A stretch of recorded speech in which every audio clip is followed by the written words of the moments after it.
찬스라는 제목으로 말씀을 나눌 텐데 이 말씀에 앞서서 제가 지난주에 들었던 재미있는 얘기를 하나 나누도록 하겠습니다. 이마트에서 경품 행사를 했는데 1등 상품이 아반떼였습니다.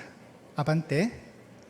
그래서 어느 교회에 집사님 2가정이 저 경품 행사에 이름을 써서 응모를 했어요.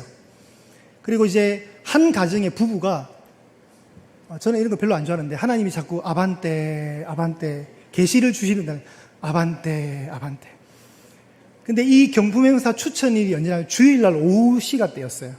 그래서 많은 사람들이 이제 기대를 갖고 있었죠. 여러분, 우리도 보통 경품 이렇게 하면, 저희 어머니도 70평생에 처음 경품에 당첨됐잖아요. 한 번은 사람이 올 수가 있어요. 그죠? 기대감이라는 게 있잖아. 기대감, 그죠? 기대감이 있어서 혹시 내가 되는 거 아니야 하면서 이게 넣는다고요. 그리고 이제 이 경품 날짜를 기다리고 있는데, 그 경품 날짜가 발표되는 그 주일날 오전 예배를 드리고 오후 예배에 빠지고 가려고 했는데, 그때 저희 교회로 말하면 성경 아카데미 수료식이 있었는데 담임 목사님이 그 수료식에는 100% 다 참석해라고 오후 예배 때 수료식 하겠다고 이렇게 엄포를 하신 거예요. 왜 불쌍하다는 표정을 짓고 있어요, 여러분? 그래서 이분이 아반떼 자꾸 꿈을 꿔도 아반떼 이 하나님의 특별한 계신가 싶어서 있다가 이 예배 시간이 걸리는 거예요. 예배 시간에 갈등을 하고 있는데 자꾸 아반떼 어떻게 됐을까요? 네, 결과 발표는 설교 끝에 제가 얘기하도록 하겠습니다. 자, 다시 우리 사도행전 20장으로 돌아오셔서 이렇게 7절 말씀이 시작합니다. 그 주간의 첫날에 우리가 떡을 떼려고 하여 어떻게 했다고요? 모였더니. 오늘 이 설교의 가장 중요한 단어는 모였더니, 문장은 모였더니입니다. 자, 그 주간의 첫날, 우리도 이제 여러분 주간의 첫날이 되었죠? 일요일이잖아요. 그죠? 자, 유대인들은 7일째가 안식일이라서 토요일이 그들에게는 안식일 예배가 있겠죠. 그러나 안식 후 첫날, 이제 기독교는 안식 후 첫날 부활하신 예수님의 그 부활을 기억하면서 그 주간의 첫날 일요일날 주일을 통해서 예배를 드립니다. 교회 공동체가. 자, 오늘 이 모여있는 이 교회 공동체의 이름은 바로 앞절인 6절에 한 지명이 나오는데 드로아입니다. 드로아. 이 드로아는 사도 바울이 2차 전도 여행을 할 때 아시아 쪽으로 복음을 전하려고 하는데 자꾸 성령님이 막으셔요. 성령님이 아반떼 하시는 거예요. 성령님이 자꾸 막으셔요. 그래서 사도 바울이 고민을 하고 있을 때 갑자기 환상 가운데 그 건너편에 있는 드로아 지역의 건너편에 있는 유럽 땅의 마케도니아 땅에 마케도니아 사람이 하나 환상 가운데 보이는 거예요. 그래서 사도 바울에게 건너와서 우리를 도우라고 얘기하는 거예요. 그래서 사도 바울이 그게 하나님의 명령인 줄 알고 건너가서 마케도니아 지역에 가서 빌립보에 가서 복음을 전하기 시작해요. 그게 유럽의 첫 관문이에요. 그러니까 복음이 만약에 그때 당시에 사도 바울이 아시아를, 지금 터키 땅인 아시아를 통해서 복음을 흘러갔다면 대한민국 빨리 복음화가 됐을 확률이 높아요. 그런데 사도 바울의 그 발걸음, 그 기독교인으로서의 발걸음은 유럽을 복음화시키는 엄청난 파장력을 갖고 와요. 그래서 사도 바울이 빌립보를 통해서 2차 전도 여행을 합니다. 이 드로아는 그런 장소였어요. 환상을 보았던 장소예요. 그리고 이제 사도 바울이 3차 전도 여행을 마치고 이제 예루살렘으로 복귀하는 길목에 다시 드로아에 오게 되었어요. 다시. 그런데 시간이 한 7년, 8년이 지났어요. 그 환상을 보고 난 뒤에 7년, 8년의 시간이 지난 뒤에 사도 바울이 예루살렘으로 가는 길목에 드로아에 모였는데 들러서 이제 하나님 말씀을 증언하는 거예요. 그 주간의 첫날, 그러니까 주일이 되었습니다. 떡을 떼려 하여. 떡을 뗀다는 것은 초대교회의 성찬의 의미를 가지고 있는, 성찬식을 하면서 예배를 드리는 겁니다. 모였습니다. 근데 바울은 그 다음날 떠나야 했어요. 성경에 나오죠? 7절 중반 이후에 바울이 이튿날 떠나고자 했다는 거예요. 그러니까 내일 가야 되니까 하나님 말씀을 나누는 데 있어서 시간이 좀 더 많이 소요되었어요. 사도 바울이 그들을 위해서 강론을 합니다. 바울이 이튿날 떠나고자 하여 그들에게 강론할 새 말을 밤중까지 계속하게 되었습니다. 그러니까 가르치고 싶었던 게 너무 많았던 거죠. 하나님의 말씀을 나누고자 했던 마음이 너무 강했던 거예요. 그럼 바울이 말했던 이 강론의 내용은 뭘까? 여러분, 사도행전에서는 바울이 복음을 전하는 그 큰 주제는 하나님 나라입니다. 하나님 나라에 대해서 말씀을 했을 거예요. 그게 이제 밤중까지 말이 계속 이어갔습니다. 그리고 이제 8절에 보시면 그 모여있던 공간의 윗다락에 이제 밤이 되니까 등불을 많이 켜게 되었어요. 그런데 9절에 보시면 유두구라는 청년이 이 창에 걸터 앉아 있다가 조금 졸기 시작했어요. 근데 점점 깊이 졸면서 막 졸음과 싸움을 하고 있는 거예요. 근데 바울의 강론은 점점 끝나지 않고 길어지는 거예요. 더 오래 함에 졸음을 이기지 못하는 상황. 졸음을 이기지 못했다. 깊이 졸았다. 잠이 계속 끌어당겼다는 뜻이에요. 가라앉았다는 의미거든요. 계속. 그러니까 유두고란 청년의 이 이름이 뜻이 행복자란 뜻이거든요. 그러니까 그 당시에 유두고란 이름은 흔한 이름이고 아마 노예들이 흔히 쓰는 이름 중에 하나였다고 그래요. 그러니까 유두고가 아마 노동일을 했을 거란 추측을 해요. 좀 피곤했던 것 같아요. 근데 사도 바울이 계속 설교가 안 끝나니까 힘들었던 거죠. 졸다가 드디어 그 졸음을 이기지 못하고 3층 난간에 있다가 떨어져서 죽게 되었어요. 그러니까 이제 교회가 지금 은혜의 복음이 선포되고 하나님 나라의 강론이 막 이루어지고 모든 사람들이 사도 바울의 말씀에 듣기를 힘쓰고 있는 이 와중에 굉장히 당혹스럽고 낭패스러운 사건, 찬물이 팍 끼얹어지는 사건, 유두구라는 이 아이가 죽게 된 거예요. 순식간에 은혜의 순간이 장례식장으로 돌변하면서 이 낭패의 순간이 오게 되었습니다. 사도 바울이 지금 어땠을까요? 그리고 드로아에 있는 그 교회 공동체의 성도들은 어땠을까요? 굉장히 당황했겠죠. 자, 그들은 상황은 이렇습니다. 10절에 보시면 바울이 내려가서 그 아이의 위에 그 몸을 덮고 안았습니다. 그러면서 떠들지 말라고 얘기합니다. 아마 난리 났겠죠. 그게 뭐 침묵할 수 있는 상황이 아니잖아요. 이와 유사한 상황이 하나 있는데 마가복음 5장 38절에서 39절 한번 올려주실까요? 예수님이 회당장 야이로의 12살 된 딸을 고치기 위해서 가고 있는데 그 딸이 죽었어요. 그 딸이 죽어서 예수님이 회당장 야이로 집에 올라갑니다. 2층으로 올라가는데 떠드는 것과 사람들이 울며 심히 통곡함을 보셨대요. 떠드는 것과 사람들이 심히 울며 통곡함. 이게 바로 드로아의 현장에서도 마찬가지 이랬을 거예요. 들어가서 그들에게 이르시되 너희가 어찌하여 떠들며 우느냐? 이 아이가 죽은 것이 아니라 잔다고 말씀을 하셔요. 그러니까 좀 조용히 해달라는 거죠. 마찬가지입니다. 사도 바울도 지금 이 떨어진 유두구라는 이 아이의 몸을 끌어안고 떠들지 말아달라고 생명이 그 안에 있다고 얘기를 합니다. 예수님과 유사합니다. 구약에 죽은 사람을 살리는 사건은 흔하지 않습니다. 엘리야가 그랬고 엘리사가 죽은 사람을 살립니다. 사렙대 과부의 아들과 수넴 여인의 아들을 살립니다. 그리고 그 상황을 예수님이 그대로 이어받아서 예수님의 공생의 시간 동안 3번의 죽은 사람을 살리는 기록이 나와요. 그리고 베드로가 사도행전 9장에 가시면 요바에 있던 다비다, 도르가라 불리는 여제자 다비다의 그 죽음 앞에 다시 부활의 은혜를 일으켜요. 다시 살려요. 그럼 이제 지금 오늘 이 강론을 하는 사도 바울에게도 이와 유사한 일이 일어나야 되는 거예요. 사도 바울이 어떤 사람입니까? 굉장한 사람이죠. 안전뱅이도 일으켰던, 루스드라에서 안전뱅이도 일으켰던 카리스마 있는 사역자입니다. 그리고 옥에 갇혔는데 한밤중에 기도와 찬송을 통해서 옥문이 열리는 기적도 체험한 사람이었습니다. 그러니까 사도 바울이 가는 곳곳마다 하나님 나라의 회복의 정상들이 일어나는 거예요. 그러니까 유두고가 죽었습니다. 유두고가 죽었지만 사도 바울이 있기 때문에 우리는 어떤 소망을 가질 수 있을까요? 살겠구나 하는 기대감이 있는 거죠. 왜요? 엘리야도 엘리사도 예수님도 베드로도 다 살려냈거든요. 하나님의 능력 속에서. 유두고라는 이 아이가 산만한 그 분위기, 떠들고 웅성웅성하고 있는 그 분위기 속에서 사도 바울에 의해서 그에게 생명이 있다, 생명이 그에게 있음을 그 말함과 동시에 그 아이가 자연스럽게 다시 눈을 떠서 살아난 겁니다. 그리고 다시 예배의 자리로 복귀됩니다. 올라가 11절에 뭐합니까? 떡을 뗍니다.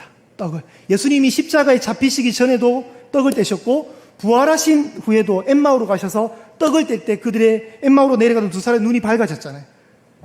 회복 이후에 일어난 사건의 공통점이 다시 떡을 떼는 성찬의 시간을 통해서 예배 시간에 코이노니아의 행동들이 나오는 거죠.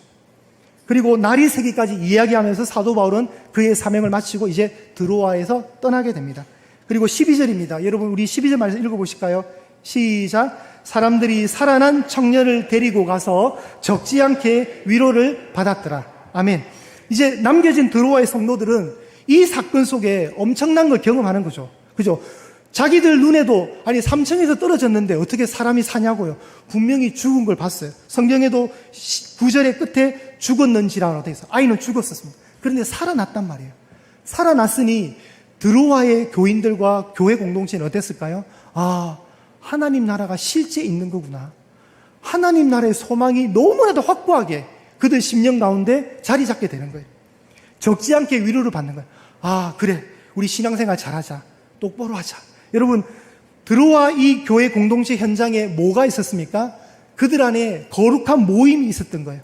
7절에 떡을 때려하여 모였다는 거예요. 예배 가운데 일어난 기적이란 말이죠.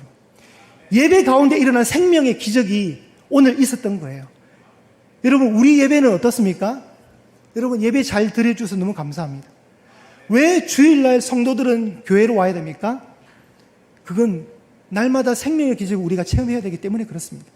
왜 목사는 또 예배를 강조합니까? 반복해서 계속 강조해야 됩니다. 여러분, 다시 예배가 느슨해졌다면 다시 신발끈을 매듯이 다시 마음을 조여매십시오. 느슨해지지 마십시오. 온전한 주일을 성수하십시오. 오후 예배까지도 가셔야 됩니다. 여러분, 오전 예배 드리고 나서 여러분 볼일 보러 막 가시는 거 제가 볼 때는 하나님이 크게 기뻐하실 일은 아닐 것 같아요. 별로 동의 안 하시는 표정이죠. 여러분, 온전하게 주일을 성수하십시오. 우리 선대 아주 보수적인 신앙을 이어받은 우리 교단, 저도 어릴 때 그랬어요. 다 목사님들이 주일 성수는 저녁 예배까지 드리는 거 다 가르쳐 줬어요. 저도 그렇게 배웠고 실제 그렇게 예배를 드려왔습니다. 근데 우리 하나님 너무 좋으세요. 사실 오전 예배만 드리고 오후 예배 안 드려도 우리 안에 무슨 큰일이 아니라. 근데 자꾸 오전 예배만 드리고 오후 예배 빠질 때마다 나에게 불행한 일이 자꾸 일어나면 어떻게 할까요? 사람들 정신 똑바로 차리고 주일 성수할 겁니다. 근데 우리 하나님 참 좋으셔요. 가만히 좀 냅둬요, 보시면. 그러니까 우리가 고삐 풀린 망아지처럼 너무 자유롭게 행동하는 거예요. 주일 온전하게 성수 안 하고 나 하고 싶은 거 막 하고 돌아다니는 거예요. 그러지 마십시오. 그러니까 그런 신앙생활을 우리가 하게 되면 생명의 기적을 맛볼 수 있는 체험의 시간들이 없을 게 분명하잖아요.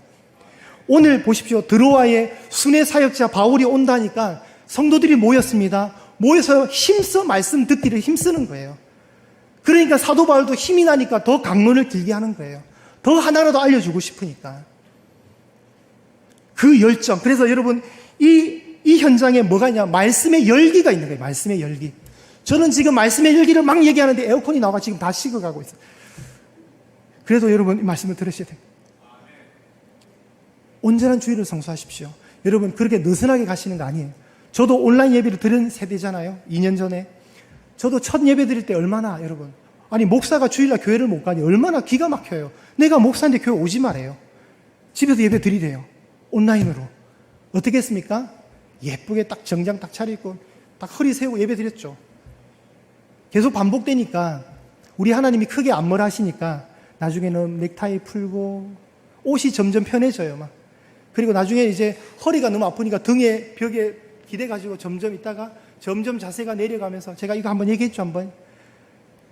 저도 놀라는 거예요. 예배. 하나님이 너 그딴 식으로 예배 드리 그래가 자꾸 저한테 막 벌을 주시면 제가 정신을 바짝 차릴 건데 우리 하나님 좋으신 하나님이 가만히 냅두세요 또. 그러니까 자세가 흐트러지고 막 예배가 이 긴장감이 하나도 없는 거예요. 그런 하나님일지라도 여러분 정신을 똑바로 차리셔야 됩니다. 우리 정체성이 엉터리로 가면 안 되는 거예요. 자, 어제 제가 지나가다가 사진 하나 찍었는데 은혜교회라는 교회를 하나 제가 사진을 찍었습니다. 올려주실까요? 8페이지에 있습니다. 은혜교회. 은혜교회 창문이 있는데 창문에 은혜교회라고 적혀있는데 환기를 시킨다고 창문을 살짝 여니까 어떻게 돼요? 은자가 사라지고 무슨 교회가 돼요? 해교회가 되는 거예요. 해교회. 해교회. 근데 이런 유사한 일이 있었어요. 어느 상가에 학원을 하나 차린 원장님이 상가 창문에다가 이렇게 적었어요. 미소 넘친 학원, 노력하는 교사, 안전한 가르침. 근데 원장님이 이제 학원을 이제 환기를 시켜야 되니까 창문을 열게 돼요. 창문을 열게 되면 이렇게 된 거예요. 미친 학원, 노는 교사, 안 가르침. 여러분, 제가 이 얘기를 왜 하냐면, 우리가 미소 넘친 학원, 노력하는 교사, 안전한 가르침이라는 완전한 어떤 성도의 자세가 있는데 그 정체성을 상실하면 오해가 되는 상황이 벌어지는 거예요. 예배를 사모하시고 온전히 지켜내야죠. 저는 들어와 이 교회 공동체가 정말 복을 받았다고 생각합니다. 모이기를 힘썼고 떡을 떼면서 성도 안에 교제가 있으니까 하나이가 죽는데 기적을 통해서 하나이가 다시 살아나는 기적, 그걸 봤다면 그 사람들의 신앙이 어땠을까요? 더 강해지는 거예요, 여러분. 흔들림 없는 하나님 살아계시다. 하나님은 우리 예배 가운데 역사하시는 분이다. 우리가 모여서 말씀 듣기를 힘써 애쓰니까 하나님이 이런 선물을 주시는가 보다. 우리 더 예배 잘하자. 우리 믿음 생활 더 잘하자. 그런 각오들이 더 다져지지 않을까요? 예언교회 예배가 그렇게 되길 소망합니다. 여러분 안에 이런 생명의 기적이 일어났으면 좋겠어요. 한 주간 여러분 세상살이에 얼마나 많은 풍파가 많아요. 만만치 않은 세상 여러분 흔들잖아요. 그러면 예배를 통해서 말씀을 통해서 여러분 생명의 기적이 회복되어야죠. 휴대폰이 말을 안 들을 때가 있어요. 막 이게 통제가 안 될 때, 뭐 자꾸 안 될 때가, 그럴 때 어떻게 되죠? 한번 껐다 켜야 돼요. 아직 그 사실을 이거 저만 아는 사실이었던가요? 여러분, 휴대폰이 말을 안 들으면 한번 전원을 껐다가 켜셔요. 그러면 얘가 정상으로 돌아와요. 여러분, 우리가 세상살이에 찌들다 보면 정상으로 작동 안 될 때가 있어요. 그러면 우리 휴대폰을 한번 끄는 게 뭐냐면 세상을 향해서 우리의 모든 분주함을, 우리의 모든 시선을 잠시 내려놓는 거예요. 다시 호흡을 가다듬고 주일날 오셔서 예배를 드리면서 다시 전원을 켜시는 거예요. 그럼 다시 정상으로 작동되는 거예요. 그런 예배 생활 없이 여러분 편한 대로 사시면 우리는 늘 그 수준에 머무는 거예요. 여러분, 믿음은 잘하는 거예요. 그래서 누룩과 겨자씨 비유가 있는 거예요. 믿음은 잘하는 거예요. 그 잘함의 제공의 기회가 우리 스스로 차단한다니까요. 저는 그렇게 배워왔어요. 참 근데 안타까운 것은 밑으로 내려갈수록 이 예배가 너무 긴장감이 떨어져요. 우리 젊은 세대는 더 편해졌어요. 그렇게 사시면 안 돼요. 여러분이 가르쳐야죠. 주일 성수 자녀들에게 똑바로 가르치십시오. 너 목숨 걸고 지켜라. 자, 이쯤 되면 여러분이 엄청 궁금해하실 아반떼 다시 얘기를 하겠습니다. 아반떼, 자꾸 눈만 감으면 아반떼. 드디어 이제 이마트의 경품 추천 날이 다가왔는데 어떤 날이었다고요?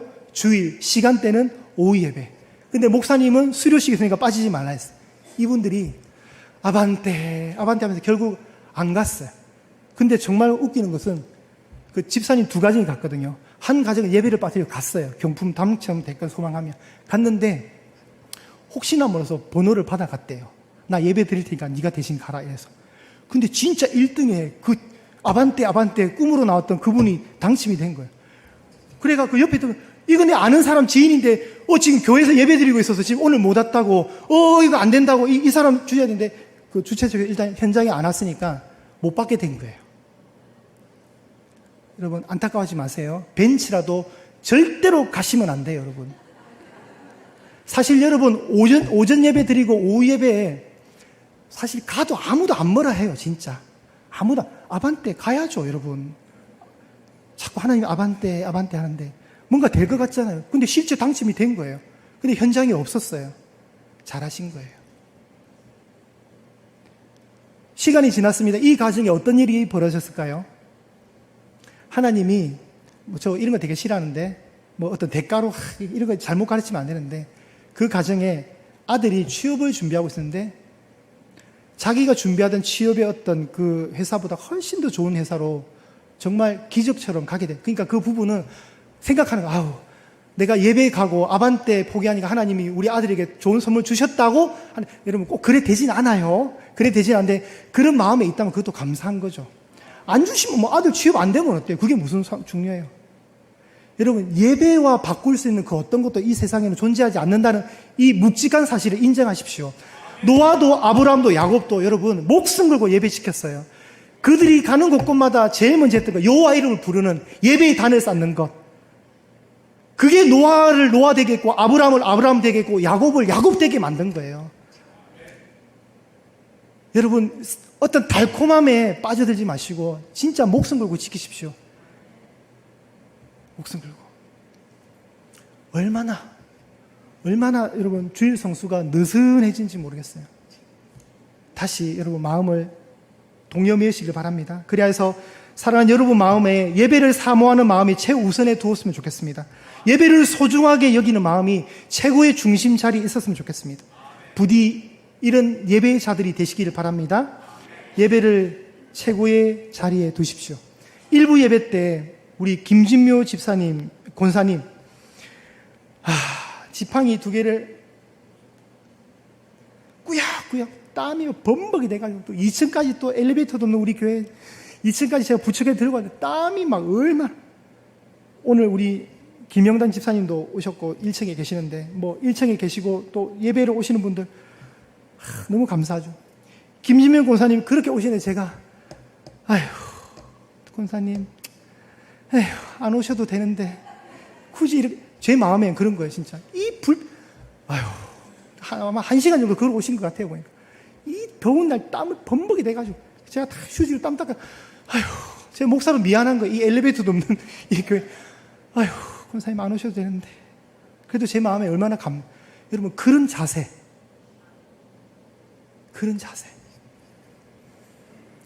여러분의 살아있는 날 동안 얼마나 더 예배가 있을 것 같아요? 수천 번 남을 것 같죠? 아니잖아요.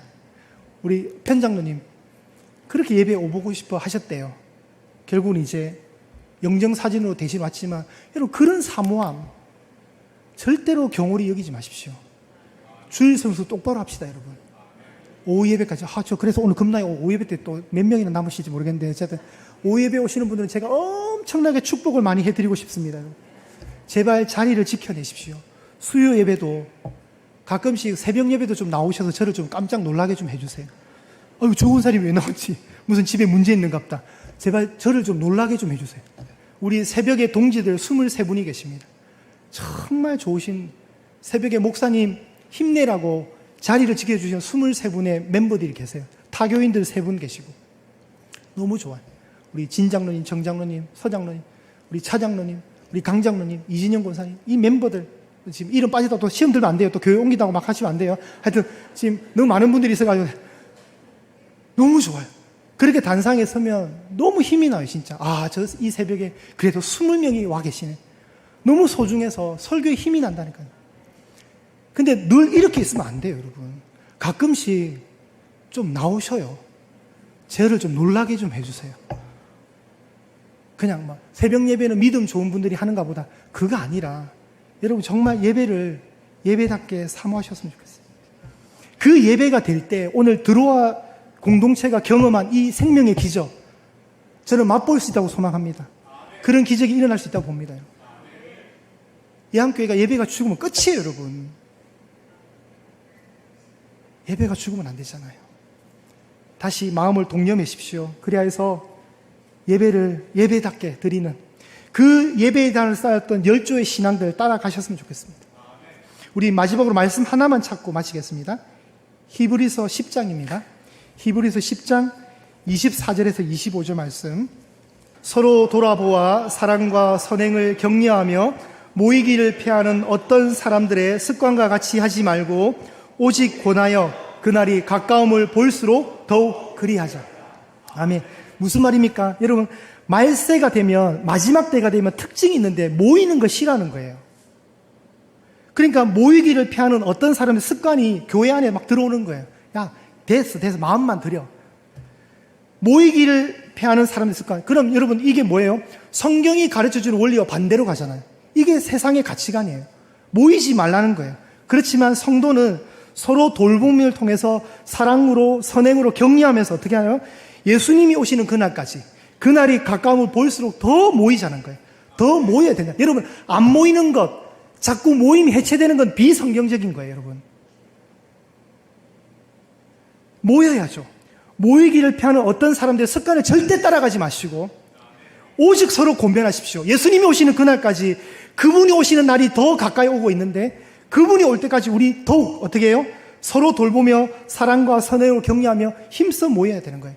예배 공동체, 그 예배 공동체가 생명의 기적을 낳고 생명의 은혜를 체험할 수 있는 것. 그렇게 살아갑시다. 하나님이 정말 예배를 기뻐 받으시는 분이세요. 여러분 천국 가면 우리 뭐 할 것 같아요? 여러분 천국 가면요 설교도 없고요. 기도도 없어요. 뭐만 남는 줄 아시죠? 찬양만 남아요. 우리 찬양대 좋으시겠어요? 프라이드를 가지세요. 천국에 가면 설교 필요 없다니까요. 하나님 계시는데. 기도도 필요 없어요. 기도가 완성된 곳이. 근데 찬양은 드리는 거예요. 그 찬양을 통해서 예배 드리는 거예요. 여러분, 여러분의 영혼이 거룩한 은혜를 향하여 가시기를 바랍니다. 여러분의 중심의 마음이 완전하신 하나님을 향해서 가시기를 바랍니다. 그리고 여러분이 계시는 곳곳마다 예배의 단을 쌓으십시오. 혼자 집에 계신다 할지라도 사도신경하고 찬송가 부르시고 하나님 말씀 낭독하십시오. 하나님 오늘도 살려주셔서 감사합니다. 내가 호흡하는 것 주의 은혜입니다. 오늘도 나를 예배자로 세워주셔서 감사합니다. 이런 감사와 감격을 날마다 하십시오. 그러면 어떻게 되죠? 얼굴에 빛이 난다니까요. 성령 충만. 여러분, 성령 충만은 내공이 아니라 그랬습니다. 내면으로 오는 게 아니에요. 성령 충만은 겉으로 드러나는 거예요. 겉으로.